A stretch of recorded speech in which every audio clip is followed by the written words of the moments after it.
kining deklarasyon ni Kristo nga ang tinuod niyang mga igsuon o iyang inahan mao ang nagbuhat sa gisugo sa Ginoo nga atong amahan nga tuas langit. Makadasig kay ni nato nga naman kay pwede gidi ay nga maliwat gyud ta ni Maria. Linya imong tupad na ganahan ka maparihan ni Maria.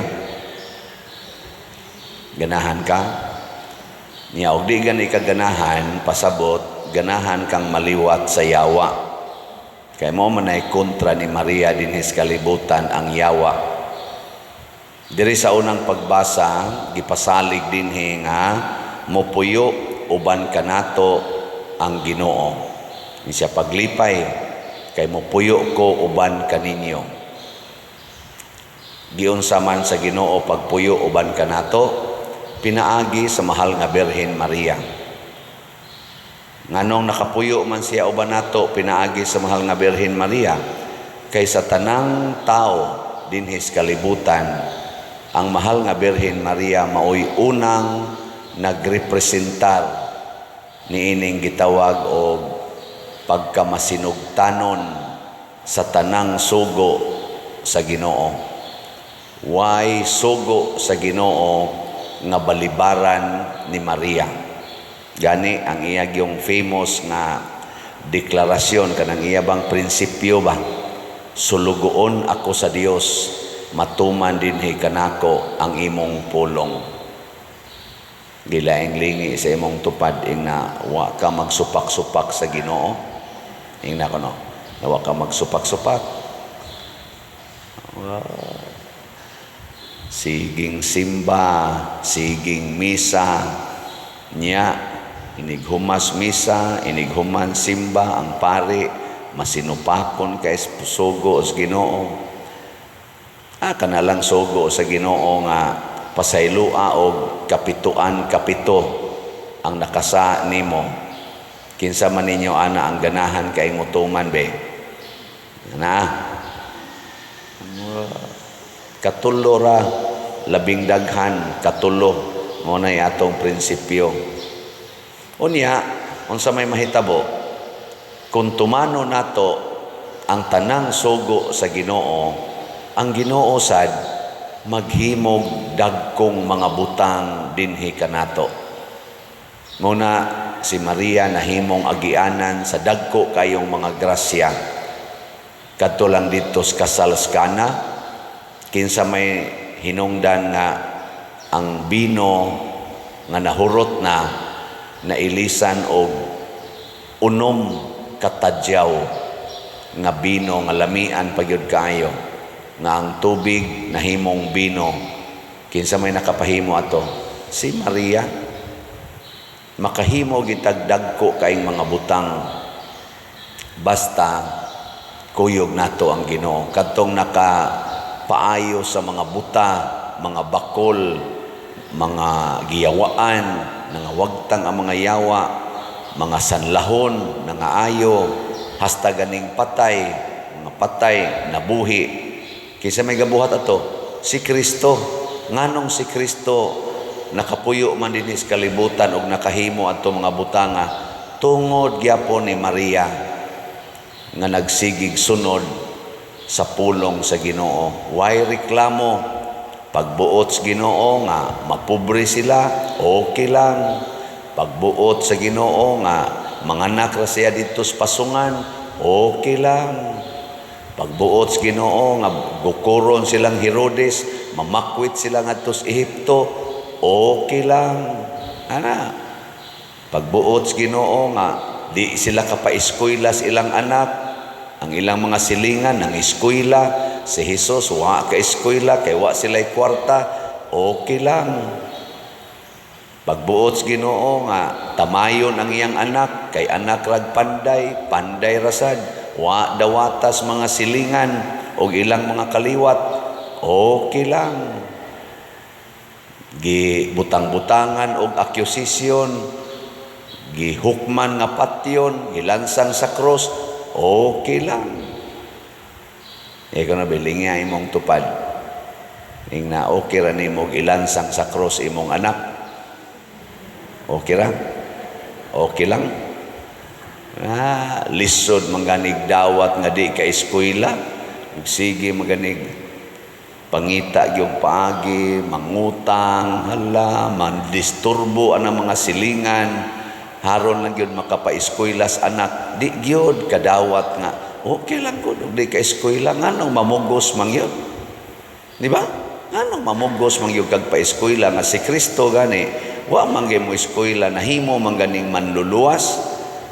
May mga, sige mo kong balik-balik, mga tag-as kayo naggrado kasagaran, kanang naglingkod sa atong katungdanan diha sa gobyerno o dinhi sa simbahan, tag-as kay mga grado pero naagyoy ubay-ubay nga ang gihatag sa katilingban pangilad, pangawat, siging himog mga inhustisya. Mao na nga kaingon ta usahay may pagway grado kay ang way grado pasako nimo anang lubi musaka, no? Imong palimpyuhon anang mga kanal, mga imburnal nga ni-clog up, imong ipakuha na mga plastic nga ni-clog up, musaw anang tubig porting hugawa ang mga way grado kayo. Pero ang tagas o grado, sama aning nagwali, nasa ni musaw anang kanal? Ay, sugo ako no ko, pader, kuhaan ang mga ni-clog up des kanal, naman ay kanal diyan ni-clog up sa gamay ram ng kanala, sugo ako no kog suway. Nay makaakog sogo nako. Awa, di ba inig sogo ninyo nako? Moingon ko, mao ba? O sige, unya ako nang kuhaon. Pero ang nikuha dito ang sakristan, do kuha to niyo sa wabo to kuhaon. Dagan sa taong sakristan ngadto. Nya iguli pagid nga rimo pagi kasab-an. Sa mo ka mo man ka mo adto dito. Sorry dong ha kay. Murag kamo gyud punghas pare. Adi sa tingali mo kaakog tan-aw pari mangabkab diha ng kanal, no? Nya magsige ra mo agi-agi, nya mo tudlo pagi mo topa pa dira ito, pangato pa dira ana. Pero soyan gitingi ko yung sogo, murag buhaton tingali na nako di lang ang ipabuhat lang nako kana lang pagpamaligyag slat. Sugo ako ni napadir agyo ka uwaw baligyag slat ha. Awa jud ko mauwaw. Nya unsa may akong gibuhat? Pinaagi aning akong pamaligyag slat na nagtukod na tag mga balay para sa atong mga kabos nga pamilya. Kamusad nga namalit aning atong si Tio tag 100 pesos ra gid ni nakatabang sa mo pagtukod og balay og pinaagi ni ana nakatuman ta sa sugo sa Ginoo, shelter the homeless. I was homeless and you welcome me or you shelter me. Sige, pakpakan na to ang namalit og slat. Yes. Salamat kayo. Ako rabang gipangandoy nga mahurot unta ni inig birthday nako. Karon na rabang 24 akong birthday. Ang atong si Tio niabot nag 49,389 kaslats ang atong halin. Napay 20,611 kaslots nga available. Nya nasa ni 61 slot challenge kay 61 years old naman ko. Nya 61 sad kabalay ang atong target nga tukuron. Bisag ang nang-apply sobra 100, 61 lang atong tukuron. Nakadawat na sa tag 243 ka 61 slot challenge. Lain na sang pakpak sa namalit og slots. Salamat kayo.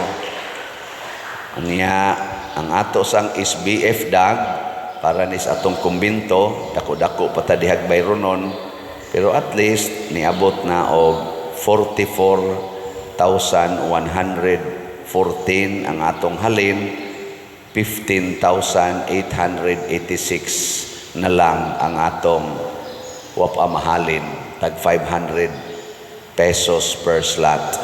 Sige lang itagpalit ani nya ang atong 16 slot challenge tag 8,000 pesos para sa SBF dag niabot na sa 316 ka 16 slot challenge. Ato na sang pakpakan ang namalit SBF dag kanindot ani nya naay daghan nga pipila no dili jud kay daghan pero naay pipila nga nagpa-reserve sa atong investment slot kaning DSAP tag 500,000 pesos pero ang ato ra gyung ipon kung ma-remit na nila ang ilang gi-pledge na kwarta so ato man ang ilista pero sa pagkakaron open pa ta duha na lang ka slots ang available 500,000 pesos with 25% interest per annum. So kamong nagpa-reserve,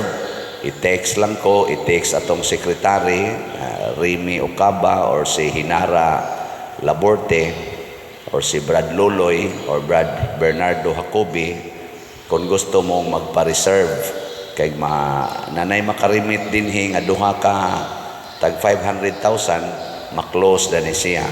Pero kamong nagpa-reserve o kanus-an na ninyo i-remit inyong investment slot, ato gyapon ang dawaton basta before ni siya ma-close, nakapa-reserve na mo. Kining tanan mga igsoon atong gibuhat alang Dios kaayuhan sa atong isig katao kay ang sugo sa Ginoo nga mao sa gituman ni Maria higugmaa ang imong isig katao sama sa imong kaugalingon. The primary commandment in relation sa atong isig katao. Og pinaagi niini maghimo ang Dios og dagkong mga butang. Kita dinhi pinaagi aning atong pagsigig paningkamot uban sa atong mga kasalanan naningkamot ta pagsunod sa sugo sa Ginoo. Ang atong parokya nakahimo og dagkong mga butang. Kinilang atong nahimo dinhi nga mga development sa atong parokya. Naam sa ko'y na meeting karong bag-o wa gyud laing giistoryahan ang kining mga nanghitabo dinhi sa parokya nga makaingon tang dili katuhuan kaayo no na in the span of around 4 years natong kumbate kay nagiam sa tag pandemic ay butang ta lang 5 years gyud mauna ni ang atong nabuhat nya dili lang dinhi sa parokya ngadto pas kapilinya sa archdiocesan nga mga projects nakatabang sa ta financially pinaagi sa atong slot ngadto sa ubang mga daghan na gyud nga mga parokya, mga communities sa ilang activities o sa ilang mga projects sa pag-repair sa ilang mga kumbento, mga parish churches daghan-daghan na gitag natabang dinhi.